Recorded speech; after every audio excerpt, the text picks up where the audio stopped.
Assalamualaikum warahmatullahi wabarakatuh. Selamat pagi sobat trader semuanya, dimanapun saat ini Anda berada. Jumpa lagi dengan Wijaya Trading di kesempatan pagi hari ini, hari Selasa 30 Juli 2024.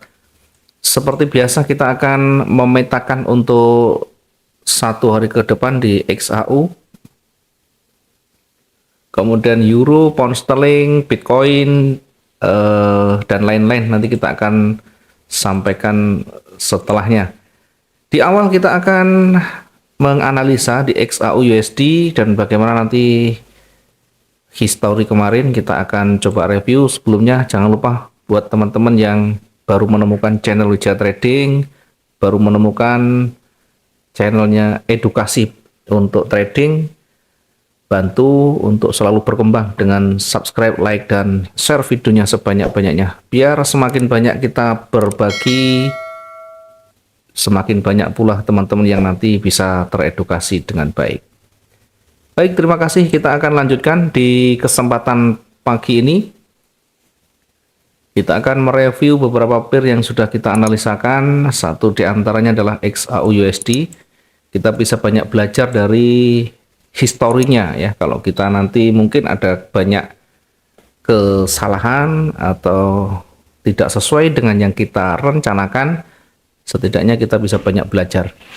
Kita mulai dari XAU dulu ya. Kita perkirakan XAU ini akan kembali bergerak naik, tetapi dengan posisi pertama akan koreksi dulu. Jadi kalau kita lihat yang kita tarik ini turun naik, kemudian turun, kira-kira akan berada di wilayah warna kuning yang kita tebalkan. Setelah itu akan kembali naik. Nah, kalau kita lihat posisi sell kita menempatkan di 2391, sementara buy-nya cukup jauh di 2405. Meskipun jauh, tetapi tentu dengan perhitungan yang masih cukup ya, yang masih realistis untuk kita taking profit. Di target yang pertama di 2384, kemudian yang kedua di 2376 poin sekian ya. Area jenuh kita perkirakan maksimal hanya berada di 2367, tetapi ya dengan catatan kalau ini ternyata ditutup lebih rendah atau di break oleh bearish, maka kemungkinan bisa sampai di titik jenuh yang berikutnya, yakni di 2354. Satu posisi di sell kita sudah dapat maksimumnya, bahkan setelah target pertama kemudian terus merosot sampai dengan target yang kedua. Di target yang kedua berada di wilayah yang kita tandai ini, area pentingnya tidak bisa break lebih rendah, tidak bisa ditutup lebih rendah, maka kembali bergerak naik. Hari ini nanti kira-kira akan berpeluang naik lagi ya, tapi nanti kita lihat. Sebelum kita analisakan ke depan ya, kita akan lihat lagi untuk yang lain ya. Euro bagaimana Euro?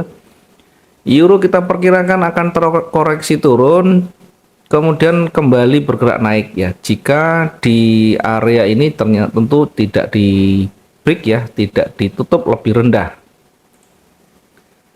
Kita tandai ada area yang banyak disentuh, ini ada wilayah-wilayah yang tidak banyak disentuh. Yang banyak disentuh jika nanti ditutup lebih rendah akan berpeluang kembali bergerak turun ya. Sebaliknya jika tidak mampu menembusnya dan mulai ada penolakan, mulai ada perubahan warna, maka bisa kembali bergerak naik.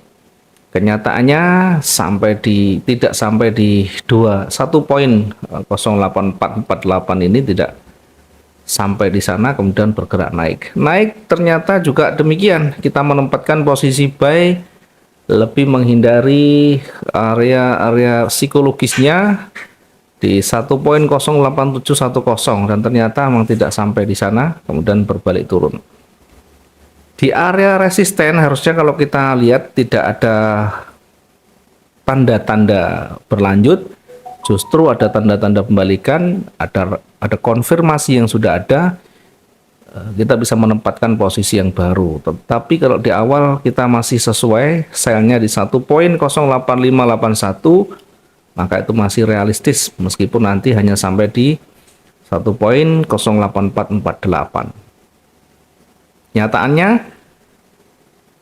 seller menunjukkan kekuatan yang luar biasa. Bahkan target yang kedua pun dilewati dengan sangat signifikan ya. Dengan demikian euro kita juga maksimal ya. Di pound sterling bagaimana? Pound sterling seperti halnya di euro, pound sterling ini juga sama, kita perkirakan sebenarnya akan terkoreksi naik sampai di kisaran 1.29058. Jika tidak sampai di sana, maka akan kembali turun. Nah, begitu retest tentunya kita menguji di sana apakah dia lewat apa enggak. Kalau dia lewat tentu akan berlanjut, kalau dia memantul akan berbalik, akan kembali menuju ke atas. Kenyataannya dari area ini tidak ada tanda-tanda kembali naik ya, tidak bisa lebih tinggi dari high yang ada, justru malah semakin ngedrop. Sehingga kita menempatkan sell di 1.28717 ini tersentuh di candle merah nih. Targetnya yang pertama juga sama, meskipun tidak terlalu panjang, satu target ini hanya sekitar 150-an ya. Kan dua sudah lebih dari cukup.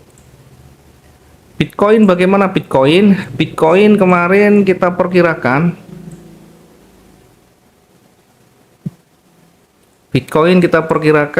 ketika dia naik akan kita uji di area warna kuning di sini ya. Jika nanti ditutup lebih tinggi maka akan berpeluang naik ya. Tetapi jika ditutup lebih rendah akan berbalik turun. Posisi yang bawah kita uji di area 6822. 68222.11 ini sebagai area supportnya ya. Jika nanti ditutup lebih rendah maka akan kembali bergerak turun ya.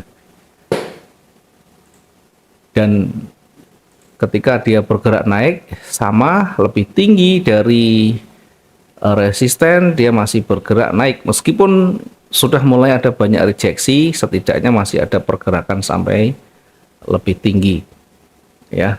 Dengan tetap memperhitungkan dari sisi daily range, maka ini bisa menjadi area-area jenuh jika nanti sudah tidak ada kekuatan yang lebih tinggi dan mulai ada rejeksi, mulai ada perubahan warna signifikan di sana. Jadi kalau kita lihat, setidaknya kita bisa dapat peluang sell yang cukup signifikan, termasuk peluang buy di sana.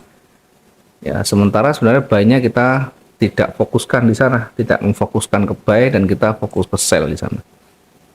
Namun demikian, seandainya satu posisi tersentuh, yang kita lakukan adalah menghitung dari sisi entry kita bisa recovery bahkan di atasnya dari atau 60.000 dari titik entry atau di atas resistennya, sehingga tetap saja kita bisa meminimalisir tingkat kerugian yang ada.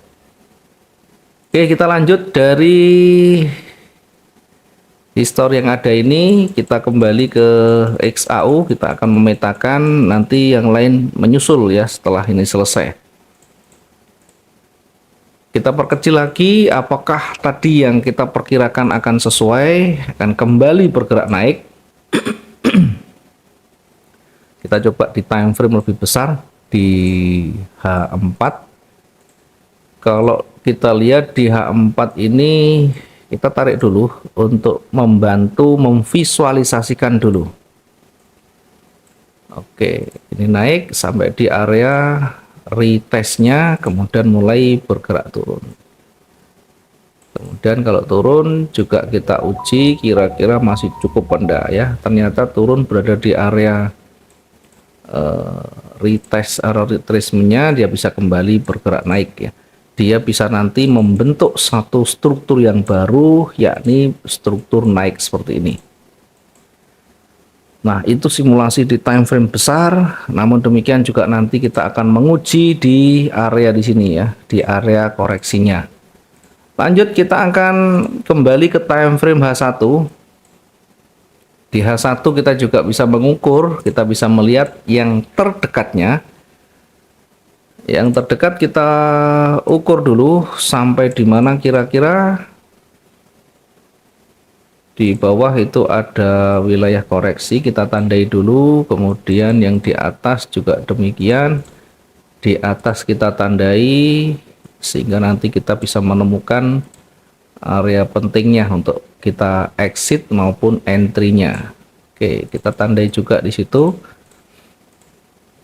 Nah, sekarang kita lihat dari sisi daily range-nya. Satu hari kemarin kira-kira sekian, 2 hari yang lalu juga sama, 3 hari yang lalu lebih panjang di hari Jumat, kemudian normalnya kira-kira sekian ya, sehingga saya tetap menggunakan yang rata-rata. Kita lihat dulu dari struktur yang ada. Yang kecil kita tarik begini dulu, kemudian koreksi, kemudian turun lagi, kemudian koreksi lagi, hingga di resisten tidak bisa break, maka ini bisa kembali turun. Nanti kita uji di area retrace-nya ya. Jika nanti ditutup lebih rendah, maka akan kembali bergerak turun. Sebaliknya, jika nanti ternyata mulai memantul di situ, maka akan bergerak begini.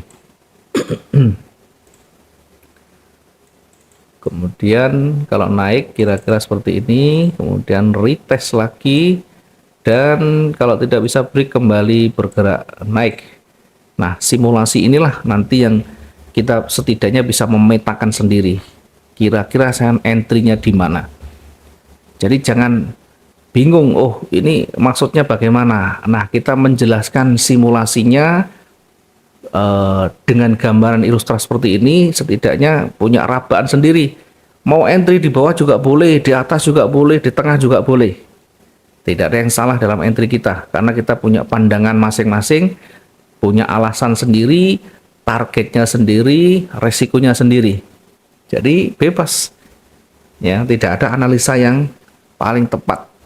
Masing-masing punya cara sendiri. Mungkin saya berpandangan ini akan seperti ini, bisa juga yang lain berpandangan enggak, saya yakin ini akan langsung naik. Ya silahkan.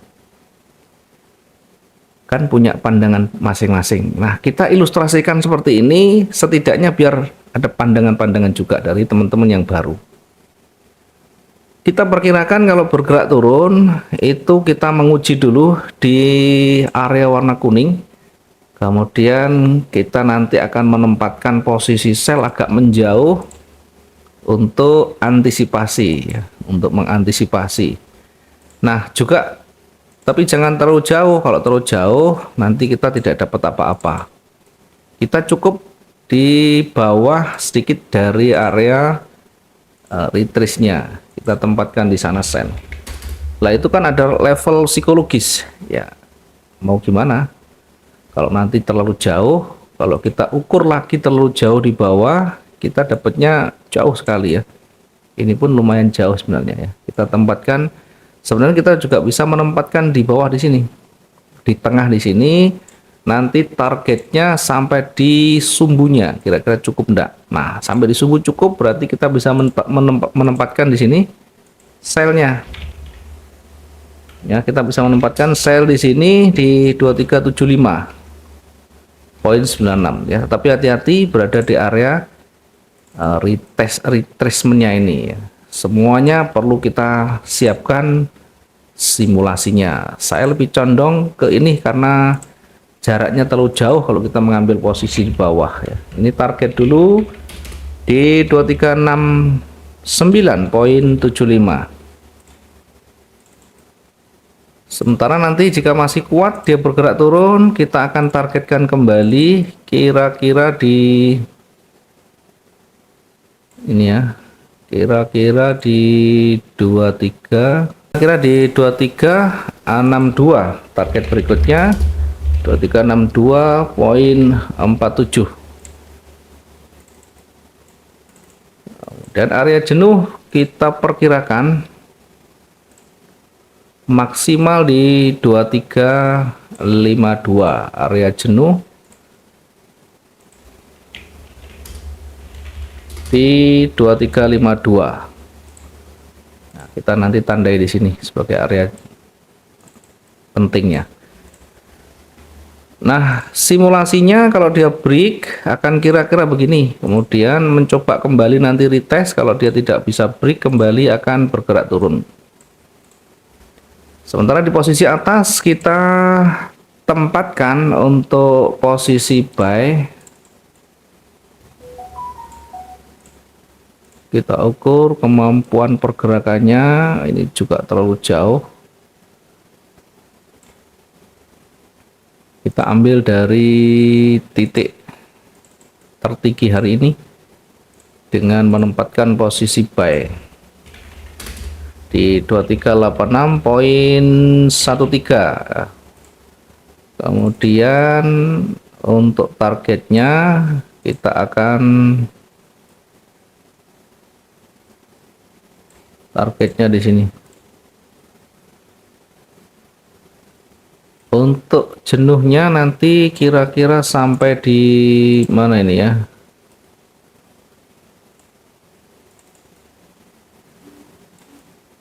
Kira-kira kita ambil di sini ya. Ini untuk target yang pertama.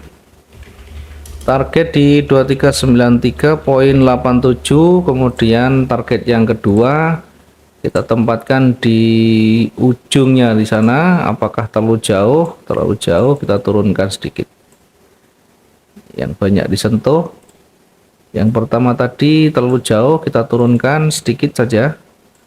Yakni di 2392.94 ya. Kemudian yang kedua kita agak turunkan sedikit juga di 2400. Target yang kedua di 2400. Area jenuh hari ini yang beli kita perkirakan di 2412. Area jenuh kita tempatkan di 2412 ya. Nanti di sini kita uji, kita cek apakah ada tanda-tanda pembalikan atau justru momentum yang lebih kuat. Kita tandai warna yang berbeda untuk khusus jenuhnya biar lebih berbeda. Oke, ini mungkin untuk XAU, mudah-mudahan nanti bisa disesuaikan dengan plan masing-masing. Ambil sisi baiknya, kalau tidak cocok maka kembalikan ke aturan main yang kita buat. Ini sekedar informasi, sekedar opini, sebagai pandangan saja, sebagai edukasi, karena saya selalu menempatkan posisi-posisi yang terukur dan realistis untuk satu hari dengan penjelasannya di sana. Jadi kalau salah dalam menempatkan, maka belajarlah untuk kita bagaimana cara mengatasinya. Jangan selalu menyalahkan analisa, karena analisa tidak ada yang valid. Kembali ke market, kembalikan ke pasar. Kita mengikuti pasar, jangan pasar suruh mengikuti kita. Terima kasih. Selamat pagi. Assalamualaikum warahmatullahi wabarakatuh. Salam profit dua arah.